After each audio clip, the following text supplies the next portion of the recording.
जय हिंद स्टूडेंट्स। पिछले वीडियो में हम लोगों ने geometrical meaning of the zero देखा था। हमने देखा था कि ग्राफिकली जब कोई ज़ीरो हम लोग ग्राफिकली जब किसी पॉलिनोमियल को हम रिप्रेजेंट करते हैं तो एक्स एक्सिस के ऊपर जहाँ जहाँ वो ग्राफ इंटरसेक्ट करेगा वो पॉइंट उस पॉलिनोमियल के ज़ीरोज़ होंगे और उतने उसके ज़ीरोज़ होंगे जितने पॉइंट में वो एक्स एक्सिस को कट करेगा।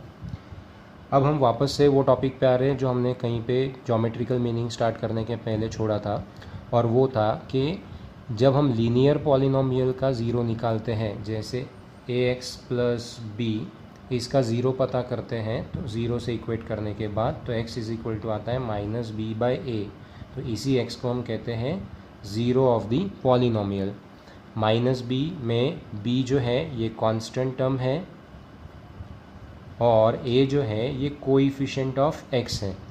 और तब हमने क्वेश्चन के साथ इसको छोड़ा था कि क्या ऐसे ही रिलेशनशिप ज़ीरोज़ और कोएफिशिएंट के बीच में हमको क्वाड्रेटिक पॉलिनोमियल में भी दिखाई देता है, क्यूबिक पॉलिनोमियल में भी दिखाई देता है। तब मैंने आपको आंसर भी दिया था कि हाँ, ऐसा ही रिलेशन उसमें भी होता है, बट उसके पहले हम ज्योमेट्रिकल मीनिंग पढ़ते हैं, ऐसा बोल के हमने टॉपिक को थोड़ा सा स्विच किया था। अब वापस हम उसी टॉपिक पे आ रहे हैं कि क्वाड्रेटिक पॉलिनोमियल में ज़ीरो और कोएफिशिएंट के बीच में क्या रिलेशन होता है। हमने पिछले वीडियो में ये सीखा कि क्वाड्रेटिक पॉलिनोमियल के मैक्सिमम 2 ज़ीरोज़ आते हैं क्योंकि उसकी डिग्री कितनी है, 2। तो यहाँ पे हम देखते हैं एक एग्जाम्पल लेके कि इस क्वाड्रेटिक पॉलिनोमियल के ज़ीरोज़ हम कैसे पता करेंगे अलजेब्रिकली, और फिर हम देखेंगे कि उसके ज़ीरोज़ और कोएफिशिएंट में क्या रिलेशंस है। ओके, एग्जाम्पल के तौर पे मैं पॉलिनोमियल ले रहा हूँ आपके लिए। p of x is equal to 2x square minus 8x plus 6। 2x square minus 8x plus 6। अब मैंने आपको कहा था कि किसी भी पॉलिनोमियल का ज़ीरो पता करना है तो आपको उसको ज़ीरो से इक्वेट करना पड़ेगा। तो हम ज़ीरो से इक्वेट करते हैं तो हम बोलेंगे let 2x square minus 8x plus 6 is equals to 0। अब हमको इसको अगर सॉल्व करना है x की वैल्यू तो हमको पहले इसको फैक्टराइज करना पड़ेगा। फैक्टराइजेशन हम लोगों ने 8th स्टैंडर्ड से सीखा था, उसके बाद 9th में हमने एक्सटेंड किया, अभी हम 10th में उन्हीं दोनों ईयर्स के एक्सपीरियंसेस को यहाँ पे अप्लाई करेंगे। अब मैं ऐसी आशा रखता हूँ कि आप सभी लोगों को फैक्टराइजेशन तो आता ही होगा, बट नहीं भी आता है तो यहाँ पे मैं आपको डिटेल में एक्सप्लेन करूँगा। इसके बाद के प्रॉब्लम्स में हम उसको थोड़ा सा फास्ट करेंगे, ठीक है।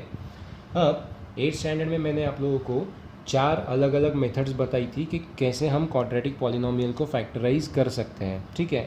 जिसमें मैंने सबसे पहला मेथड आपको बताया था कि सबसे पहले तो देखो पॉलिनोमियल के सारे टर्म्स में से कोई कॉमन फैक्टर आता है क्या। अगर कॉमन फैक्टर आता है तो पहले तो आपको उसी से फैक्टराइज करना पड़ेगा। फिर सेकंड मेथड देखा था कि अगर कोई कॉमन फैक्टर उसमें नहीं होता है तो आपको सेकंड मेथड में रीग्रुपिंग वाला मेथड करना है। रीग्रुपिंग में मैंने आपको बताया था कंडीशन के मिनिमम 4 टर्म्स होगी तो रीग्रुपिंग होगा, ठीक है।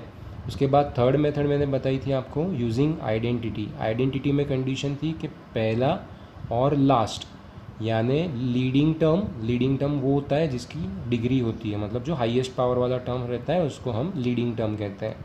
तो लीडिंग टर्म और constant term should be a perfect square, ठीक है। ये तीसरी मेथड थी, तो वो आइडेंटिटी में बैठ सकता है। फिर फोर्थ मैंने बोला था कि फर्स्ट सेकंड थर्ड जब फेल हो जाते हैं तो फोर्थ इसमें हम स्प्लिटिंग द मिडल टर्म वाला कंसेप्ट यूज़ करते हैं, ठीक है। तो ये 4 मेथड्स हमारे पास थी। वन बाय वन देखते हैं कि यहाँ पे कौन सी मेथड फिट बैठती। तो सबसे पहले आप देख रहे हो कि तीनों भी टर्म्स के अंदर में कुछ ना कुछ कॉमन फैक्टर आपको दिखाई दे रहे हैं, क्योंकि all the coefficients and constants are multiple of 2। So 2 is the highest common factor over here. तो पहली मेथड यहाँ पे अप्लाई होगी, taking out common factors. So let us take 2 as common factor.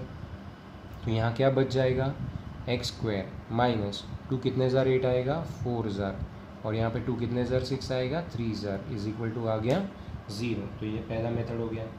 लेकिन फैक्टराइजेशन पॉलिनोमियल का तभी complete माना जाएगा जब लीनियर फैक्टर्स आएंगे, यानी डिग्री 1 वाले फैक्टर्स आएंगे। यहाँ पे 2 कांस्टेंट नंबर है, 2 को हम फैक्टर नहीं मान सकते हैं, फैक्टर लीनियर पॉलिनोमियल ही होने चाहिए। यहाँ पे डिग्री 2 है, मतलब अभी भी इसका फैक्टराइजेशन नहीं हुआ है। सो नेक्स्ट मेथड क्या होगी यहाँ पे फैक्टराइज करने के लिए, देखते हैं फिर से। भी कॉमन तो नहीं निकलेगा, रीग्रुपिंग देखना है तो there are 3 terms, no regrouping is possible. Then identity, तो first term is perfect square but the last term isn't, therefore यहाँ पे आइडेंटिटी भी नहीं लगेगा. So last method would be splitting the middle term. Splitting the middle term कैसे करते हैं, हम कांस्टेंट टर्म को साइन के साथ लीडिंग कोएफिशिएंट के साथ मल्टीप्लाई करते हैं. लीडिंग कोएफिशिएंट मतलब लीडिंग टर्म का कोएफिशिएंट, जो कि यहाँ पर अभी 1 है. तो हम 1 को 3 से मल्टीप्लाई करते हैं और उसको साइड में लिखते हैं 3 1 जार 3. और इसके हम फैक्टर्स ढूंढेंगे इस तरह से कि उन फैक्टर्स का एडिशन या सब्ट्रैक्शन मिडिल टर्म बनना चाहिए, जिसको मैं साइन के साथ यहाँ साइड में लिखूँगा. यानी अभी मुझे 3 के फैक्टर्स ढूंढने हैं जिनको ऐड या सब्ट्रैक्ट करो तो -4 बनेगा. So what are those, that is 3 × 1, 3 1 जार 3. अब रही बात साइन एडजस्टमेंट की, तो यहाँ पर जो मिडिल टर्म का साइन होता है वो साइन हमको इन दोनों में से बड़े नंबर को लगाना होता है. तो यहाँ पे 3 बड़ा नंबर है, मैंने इसको साइन लगा दिया. अब 1 का साइन क्या आएगा वो हमको डिसाइड करना है. अब देखें, -3 मल्टीप्लाइड बाय 1 करोगे तो -3 आता है, जबकि हमको यहाँ पे +3 चाहिए. और -3 में +1 करोगे तो -2 आता है, जबकि हमको यहाँ -4 चाहिए. मतलब यहाँ 1 का साइन पॉजिटिव दोनों भी इसमें अप्लीकेबल नहीं हो रहा है, तो 1 को साइन दे देते हैं नेगेटिव. अब चेक करते हैं, -3 मल्टीप्लाइड बाय -1 करोगे तो +3 बनेगा, -3 -1 करोगे तो -4 बनेगा. ठीक है, तो यहाँ पे ये -1 अभी फिट हो रहा है, तो यहाँ पे रखते हैं 2. यहाँ पर हम क्या करेंगे, स्प्लिटिंग द मिडल टर्म, मतलब मिडल टर्म को हमको स्प्लिट करना है 2 पार्ट में, जिसको इस हिसाब से हम रखेंगे. यहाँ पर x लगा देंगे, तो ये आएगा -3x, ये आएगा -1x. 1 लिखते नहीं है तो यहाँ पे आया -x +3 इज इक्वल टू कितना आ गया, 0. अब यहाँ पर और यहाँ पर 4 टर्म हो गए, तो मैं यहाँ रीग्रुपिंग कर सक रहा हूँ. तो स्प्लिटिंग टर्म का एक्चुअली उद्देश्य यही है कि 3 टर्म्स को 4 टर्म्स में कन्वर्ट करना, सो दैट हम रीग्रुपिंग कर सकें, यानी सेकेंड मेथड फैक्टराइजेशन की लगा सकें. यहाँ पे वो हो गया है. Now let's see what comes out. इसमें से x कॉमन ले लिया तो यहाँ पर x बचा, माइनस यहाँ पर 3 बचा. अब यहाँ से कॉमन कुछ नहीं आता है तो 1 कॉमन आता है. जब कोई चीज़ कॉमन नहीं आती तो 1 आती है. अब हमको साइन देखना है, यहाँ पे पॉजिटिव लेना है या नेगेटिव लेना है. तो साइन का एडजस्टमेंट कैसे होता है, तो हमको इस ब्रैकेट में कांस्टेंट टर्म और पहले ब्रैकेट का लास्ट टर्म, इसकी साइन ऑब्जर्व करनी होती है.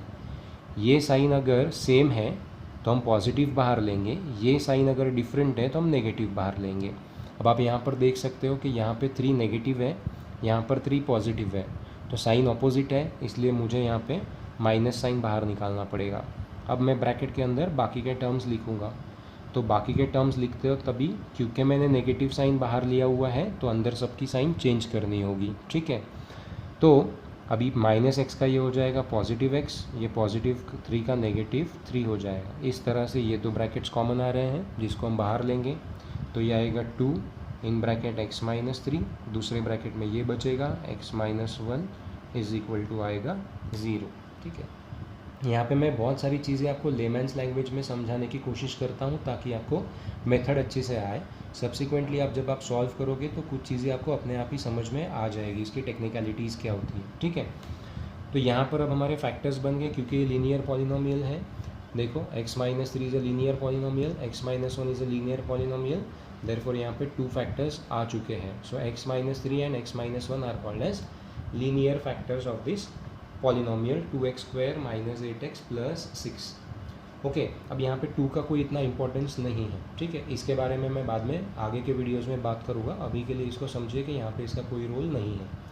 नाउ अब यहाँ पे 2 ब्रैकेट का मल्टीप्लिकेशन आ रहा है 0. वैसे 3 नंबर्स हैं यहाँ पे, लेकिन 2 का वैल्यू 0 कभी हो नहीं सकता क्योंकि 2 का वैल्यू 2 ही रहेगा. अब हम देख रहे हैं कि इन 2 नंबर्स में से कोई ना कोई एक नंबर 0 होना चाहिए ताकि इन सभी का प्रोडक्ट कितना आ जाए, 0. इसका मतलब एक तो x-3 0 है और x-1 इज इक्वल्स टू 0 है. कौन सा 0 है हम नहीं जानते, तो हम दोनों भी पॉसिबिलिटीज़ लेके चलते हैं. तो हो सकता है एक तो x इज इक्वल्स टू 0 हो, sorry x-3 is equal to 0 हो तो x का वैल्यू कितना आ जाएगा, 3. हो सकता है x-1 इज इक्वल टू 0 हो तो x का वैल्यू कितना आ जाएगा, 1. ओके, तो इस हिसाब से यहाँ पर आप देखो मुझे x का वैल्यू 3 और x का वैल्यू 1 मिला. अगर आप x के जगह पे 3 रखते हो इस पॉलिनोमियल में तो आप देखोगे कि आपका आंसर 0 आता है वैल्यू, मतलब कि 3 is a zero of the polynomial. अगर x के जगह 1 रखते हो और फिर सॉल्व करते हो तब भी आपको वैल्यू ऑफ द पॉलिनोमियल 0 मिलेगा, मतलब again 1 will be called as 0 of the polynomial. ये आप एक बार वेरीफाई करके देखना, ठीक है, एज अ होमवर्क ले लो लगे तो। So now we have 2 zeros of the polynomial. Okay, तो अब आपको यहाँ पे समझ में आया कि जैसे हम लीनियर पॉलिनोमियल निकालते हैं, लीनियर पॉलिनोमियल बहुत जल्दी आ जाता है। जैसे आपने देखा कि 2x + 3 था, हमने 0 से इक्वेट किया तो 2x = -3, x = -3/2। फट से आंसर आ गया क्योंकि उसकी डिग्री 1 थी, फटक से हो जाता है। यहाँ पे डिग्री 2 है इसलिए पहले हमको उसको फैक्टराइज करना पड़ेगा, जो फैक्टर्स आएंगे उसको 0 से इक्वेट करना पड़ेगा और इस हिसाब से हमको उसके ज़ीरोज़ मिलेंगे। सो नाउ यहाँ पर हम सॉल्व करते करते ज़ीरोज़ तक तो पहुँच गए। अब हमारा टॉपिक है कि relationship between zeros and coefficient of the polynomial. Zeros तो हमारे पास में है, इनका रिलेशन कोएफिशिएंट के साथ कैसे आता है ये हमको समझना है, ठीक है। तो अब यहाँ पे इसको कैसे समझेंगे, तो यहाँ पे 2 ज़ीरोज़ है, तो अभी के लिए मैं इन ज़ीरोज़ को एक नाम दे देता हूँ जो कि अल्फ़ाबेट के फॉर्म में रहेगा, लेकिन ये अल्फ़ाबेट इंग्लिश अल्फ़ाबेट ना होते हुए ग्रीक अल्फ़ाबेट होंगे, ठीक है। इंग्लिश अल्फ़ाबेट ना होते हुए ग्रीक अल्फ़ाबेट होंगे और ग्रीक अल्फ़ाबेट में मैं लूँगा अल्फ़ा = 3 एंड बीटा = 1। तो ये होते हैं इसके zeros. Let alpha = 3 and beta = 1 are the zeros of p of x। इस पॉलिनोमियल के ज़ीरोज़ हुए अल्फ़ा और बीटा।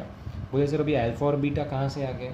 आए कहीं से नहीं है, 2 ज़ीरोज़ थे, दोनों ज़ीरो के लिए x लिखा हुआ था, कंफ्यूज हो सकता है इसलिए हमने इसको 2 अलग अलग अल्फ़ाबेट से नोटिफाई कर दिया। बोले सर इंग्लिश अल्फ़ाबेट क्यों नहीं लिए, ग्रीक ही क्यों लिए? क्योंकि हमको टेक्स्ट बुक में ग्रीक अल्फ़ाबेट से दिया हुआ है इसलिए हम ग्रीक अल्फ़ाबेट से लेते हैं। अब ये कुछ भी हो सकता है इसलिए इसमें कोई ज़्यादा सोचने की ज़रूरत नहीं है। Now we have alpha and beta that is 0 of the polynomial. अब हम देखते हैं रिलेशनशिप कैसा होगा। तो यहाँ पे लास्ट लीनियर पॉलिनोमियल के अंदर में हमने जो ज़ीरो देखा था वो एक ही आया था -b/a। So there was only one relation between zeros and coefficients of the polynomial. But यहाँ पर 2 ज़ीरोज़ होने की वजह से हम 2 टाइप के रिलेशंस देखेंगे। कैसे कैसे? तो पहला हम देखते हैं सम ऑफ द ज़ीरोज़। पहला हम देखेंगे सम ऑफ द ज़ीरोज़। तो यहाँ लिखता हूँ मैं सम ऑफ द ज़ीरोज़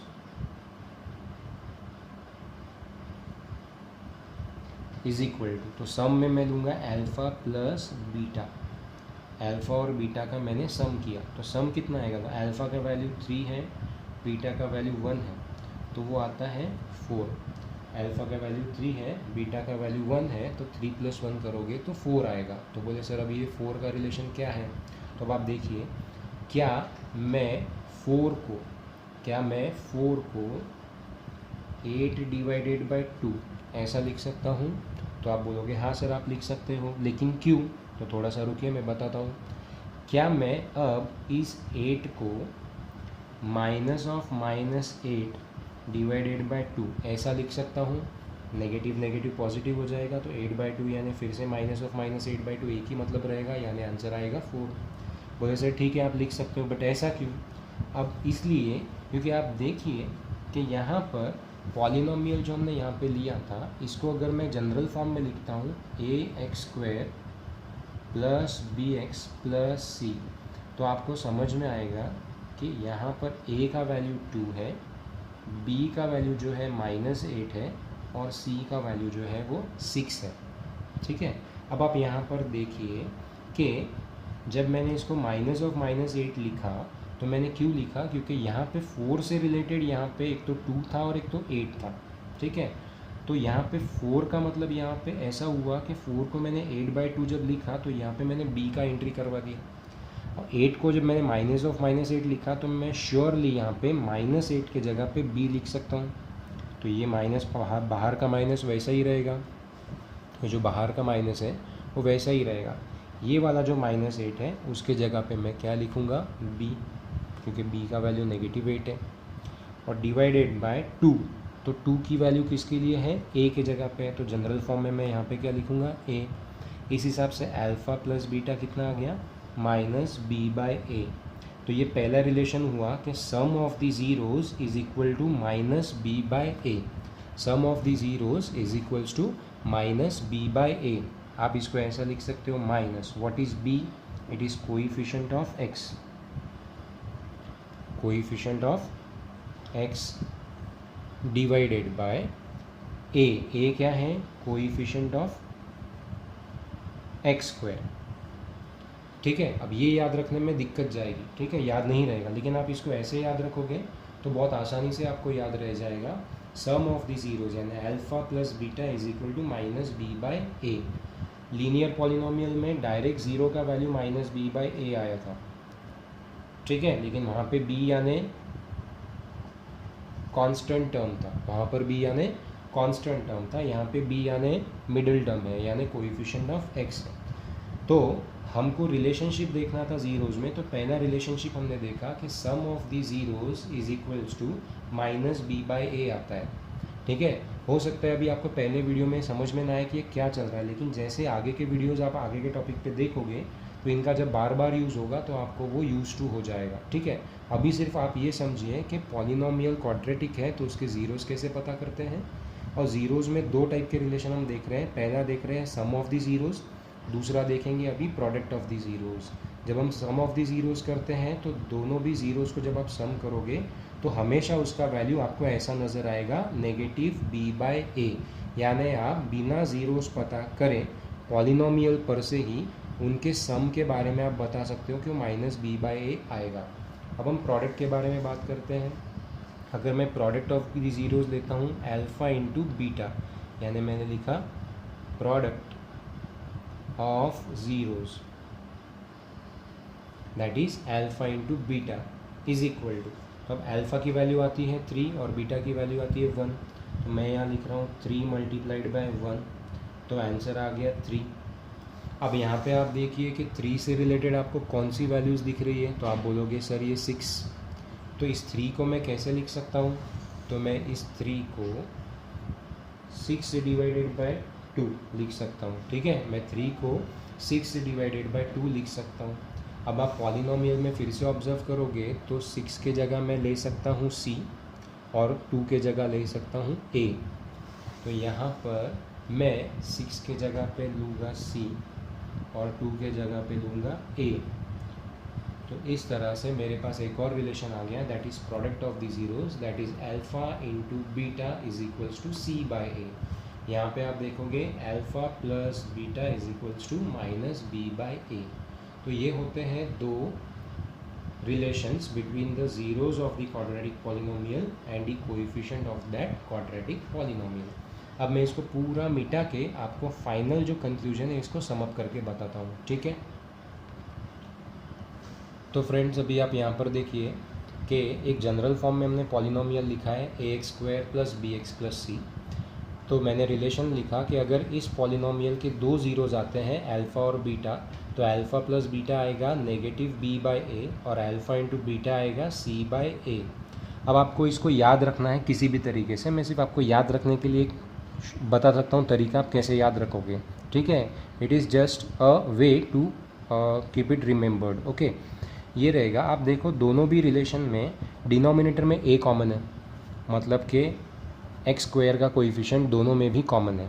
ठीक है, अब आपको ये याद रखना है कि पहले सम आएगा और बाद में प्रोडक्ट आएगा।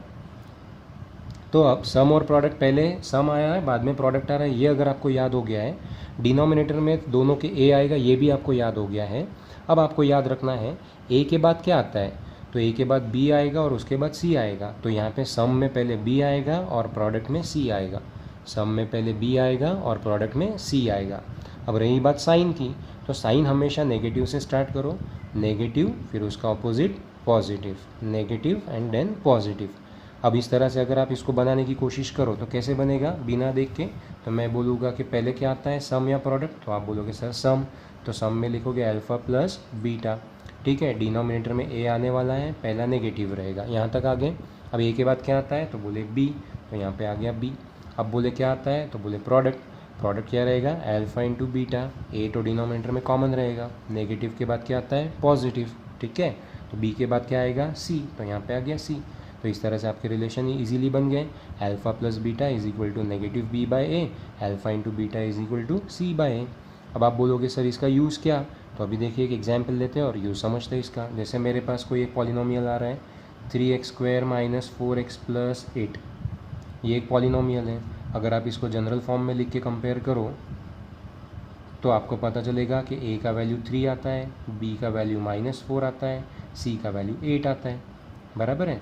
अब मैं बोलूँ कि इसमें सम और प्रोडक्ट निकाल के बताओ ज़ीरोज़ का, मेरे पास ज़ीरोज़ तो अवेलेबल है नहीं, तो भी मैं डायरेक्टली कैसे कर सकता हूँ कि अल्फ़ा प्लस बीटा यानी sum of the zeros of the polynomial quadratic polynomial is equal to, ठीक है, क्या आता है -b/a, माइनस वैसे ही रखा, b का वैल्यू कितना है यहाँ पे -4, तो यहाँ पे मैं रखूँगा -4, a का वैल्यू कितना है 3, तो यहाँ पे रखा 3, सॉल्व किया, नेगेटिव नेगेटिव पॉजिटिव, तो आंसर आ गया 4/3। तो आपका पहला रिलेशन आ गया, जबकि आपके पास ज़ीरोज़ नहीं थे फिर भी आपने उनका सम निकाल के बता दिया, ये इसका पहला यूज़ आ गया। अभी प्रोडक्ट निकालते हैं, alpha into beta is equals to कितना आता है c/a, c कितना है 8, a कितना है 3, तो देखिए आपने ये भी निकाल लिया, बिना ज़ीरोज़ का यूज़ करे आपने सिर्फ रिलेशन लगाया और आपने सम और प्रोडक्ट पता करके बता दिया। तो ये तो एक छोटा सा एग्जाम्पल था कि आप इसको कैसे यूज़ करते हो। आगे इसके और एप्लीकेशंस हैं जो हम देखने वाले हैं। फ़िलहाल के लिए आपको ये याद रखना है कि यहाँ पे सम ऑफ दी ज़ीरोज़ और प्रोडक्ट ऑफ ज़ीरोज़ का रिलेशन क्या होता है। यहाँ पर आपको अभी होमवर्क में ये रहेगा कि वीडियो देखने के बाद आपको अपने मन से क्वाड्रेटिक पॉलिनोमियल बनाने हैं, जैसे मैंने अभी यहाँ बनाया था, और अल्फ़ा प्लस बीटा और अल्फ़ा इंटू बीटा के रिलेशंस निकाल के देखना है। 2-3 बार करोगे तो आपको याद हो जाएगा, ठीक है। तो अभी के लिए बस इतना ही इस वीडियो में, मिलते हैं अगले वीडियो में जो इसी का आगे कंटिन्यूएशन रहेगा, ठीक है। तो तब तक के लिए अपना ख्याल रखिए, घर पे ही रहिए, ओके, टेक केयर, जय हिंद।